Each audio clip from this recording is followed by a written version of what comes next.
Hello people, another beautiful day. Yeah, what's today, Monday? Let's do this. You know me, I'm still hustling and still grinding.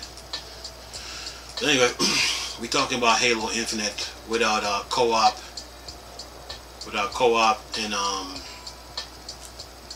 in Forge. I tried to tell you people that that today's games are going to be bigger and they're going to take a longer to make. Every console release since video game consoles were being existed, games always get bigger and they always take a little longer to make. Whether you saw it, you probably saw it like probably in the PS2 days or Nintendo 64 days, where every console release, games get bigger and they take a little bit longer to make. So Halo Infinite is not exempt from that list. Okay, today's games on the Xbox Series X and PS5 are going to take a little bit longer to make, and they're bigger. And this is why you see why Rocksteady, they went dark, and then WB Games, they went dark. Yeah, you got editors putting out stories, but those stories ain't official until you hear from the developers themselves. So that's why you see, Rocksteady and WB Games, they went dark. This because they realized the games that they're working on, that they're huge. You already seen what happened with tell you what, let me read this article to you, then we get into it. Here's what this article says. Halo Infinite launch without campaign co-op feels like a missed opportunity. No, it's not, but we'll get into it. Anyway, the announcement that Halo Infinite is launching without a campaign co-op feels like a misstep for a game that needs to get off on the right track. It's not a misstep. I'm going to show you why. But anyway, despite the fact that the heads of Xbox, Phil Spencer, recently confirmed that 343 Industries is still expecting the game to launch later this year, there's still plenty of information that isn't clear about the highly anticipated Halo Infinite. A lot of stuff are clear, people just refusing to believe it. But anyway, because of this, fans are clinging to any detail reveal about the game, as they might be key to unlocking its mystery. In an unfortunate development update about the game progress today, 343 Industry announced that Halo Infinite will be launching without two key features, Forge mode and campaign co-op. While Forge omissions from Halo Infinite launch is definitely a disappointment, the lack of campaign multiplayer has fans feel like 343 Industry isn't necessarily making good on their previous promise for the game. It's important to note that the features won't be expected forever, and that the studio is planning for its launch during Halo Infinite multiplayer second season, roughly 3 months after its release. That said, not having campaign co-op day one might be tainting the game reputation before it even launches. And then it says here, Halo series has a history of supporting co-op multiplayer in its campaign, even after popular first-person shooter series stopped supporting it. Depending on who asks, some even argue that the game campaigns are the best experience with another player as earlier titles. AI companions often leaves a lot to be desired. Additionally, Halo 3 campaign was specifically made without a co-op in mind, as Master Chief and the Arbiter spend the entire length of the game back to back, shooting their way out of each discrete situation. And I'm gonna stop right there.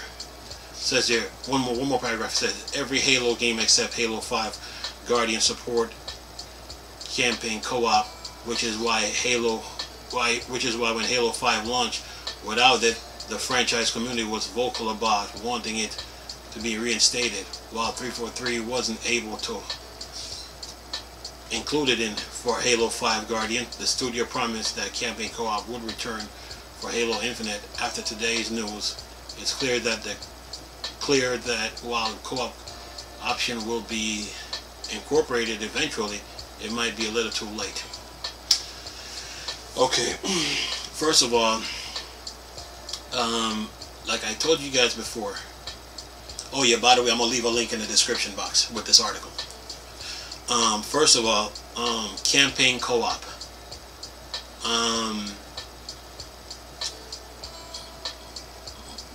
Phil Spencer and 343 Studios are being upfront with you. And like I told you guys before, the games are going to be bigger and take a little bit longer to make. And it's going to be more work because, like I said, every console generation, games get bigger. And you should have been paying attention to that during the PlayStation 1 days and when consoles were getting higher up in processing power and specs. You know the games were getting bigger. Now let me address this Halo thing. 343 and Phil Spencer, they're being upfront with you. They're being upfront with you. They're letting you know, right? They're not doing like what EA did with Anthem, like what EA did with Star Wars Battlefront.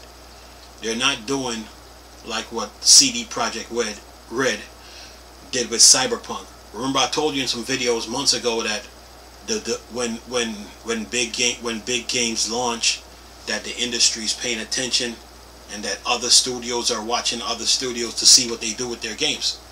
So to stop a avalanche of bad news about Halo coming out and everything, what did Phil Spencer and 343 Studios did?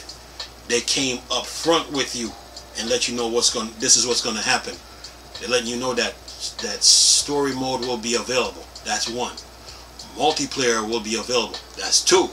But then Forge and then co-op campaign mode, it's going to come in a couple months later. So they're being transparent with you. They're not letting you like sit in the dark about anything. They're letting you know what's going on. So so that means the game is not bad. That's not bad when it comes when you really look at it. If you look at Halo 5, people still play Halo 5 till this day. People still play it. You know, people still play all the Halos. 343 is being upfront with you guys, and when the pandemic kicked in, then the 343 had to adjust, make changes, do things a little differently, which mean they don't have the freedom and the luxury that they used to have, that they used to have to make games. So that took some time away from getting things accomplished with Halo Infinite. So what Microsoft did is like, okay, well, if we're not going to be able to have the Forge and campaign co-op available on day one, let's just focus on the multiplayer and the story mode, and then bring in campaign and Forge later, like a couple months later. So which I think is a good thing. So Phil Spencer and 343, they're being honest and upfront with you, you know, because let's face it, that pandemic really threw things out of whack, man. The pandemic really hit the industry hard, you know, and the industry had to make adjustments, you know, and 343 had to come up with new ways to work and get things done, and they are getting things done. It's just not going at the pace like they used to have it. It's different now, so they have to focus on what they have to get done, as far as with Halo, getting it out this holiday season on the market, which is campaign, which is story mode and multiplayer, and then campaign co-op and Forge can come in later. So it's not a bad thing, like this article is making it out to be. It's really not that bad. Like I said before, they didn't do like what EA did with Star Wars Battlefront when they sneaked those loot boxes into Battlefront 2, and then the gamers found out about it EA didn't tell nobody about the loot box. The gamers found out about it themselves, right? They 343 didn't do what EA did again with Anthem. You know what I'm saying? They didn't do like what CD Projekt Red did with Cyberpunk.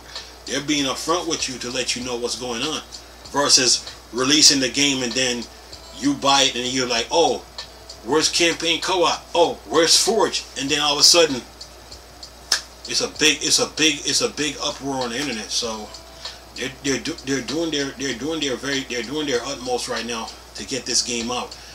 I knew from day one that Halo Infinite was going to be a big game. I already knew. I knew from based off playing a Halo 5. I said the next game was big, and then when I saw the specs of the Xbox Series X specs, and I'm like, uh-oh, this game is going to be huge. So at least 343 is doing their utmost to like let you know what's going on, versus like not letting you know, and then like I said, you get the game and then you find out, and then here comes a Twitter mob, and here comes the YouTube mob and Twitch mob, and they're all at 343's doorstep with pitchforks. So you got to give those guys a break, man. They're working real hard, man, to get these games. They're working real hard to get these games done, you know. And you got to give them their space and let them work. If Forge and campaign co-op will come in later, so right now we're just gonna have to do without. At least we're getting something. We're getting we're getting the story mode and multiplayer, and that's even better than having nothing at all, man. So we just gotta accept what we're getting right now until the game is finally up to where it needs to be. But far as like today's game goes, like I said, you already seen what Rocksteady is doing with Suicide Squad Killer Justice League. You ain't heard from them because they're working real hard. Look at WB Games with the situation they're dealing with. You know, they're working on Gotham Knights, but then their studio might be purchased or whatever. So they're working real hard behind the scenes, and then pandemic is still here, and they have to work in the environment that they're in right now. So, and they're working, and these developers, like I said, they're working real hard to get these games. But these games are bigger now. The details now are bigger. You know, the environments are bigger. The atmosphere is bigger. The story is bigger. It's a lot of work, man. So you got to give them their props right now. You know, at least, like I said, at least they're being upfront with everybody and letting people know what they're getting. You know, versus like not letting people know what they're not getting, and then you get it, and then all of a sudden you find out that this ain't there, and then here comes a mob of people. You know what I'm saying? So give them their space, man. Let them do what they do. Let them work on this game, man. Because yeah, this game is gonna be it's a huge game, man. And I don't mind that the game doesn't have campaign or campaign co-op or Forge. I don't mind it. I mean, you can add those later. It's not a big deal. But what matters to me is that you got the story and the multiplayer. So once you got those two, everything else falls into place. So give them their props, man, for what they're doing. But yes, today's games, they are big and they're huge. And like I told you a couple months ago, if you thought Batman Arkham Knight was big, wait till you see Gotham Knights. Okay? Anyway, I'm gonna leave a link in the description box with this article so y'all can so you guys can read it for yourselves. But nice talking to you people again. Chris, still a Star Wars and Star Trek thing. Borg, dark side. Borg, dark side. I'm gone. Peace. Oh, let me know what y'all think about this, man, because I think to me, I think they're being transparent when they came out and made the announcement. Okay, I think they're being transparent. Anyway, peace.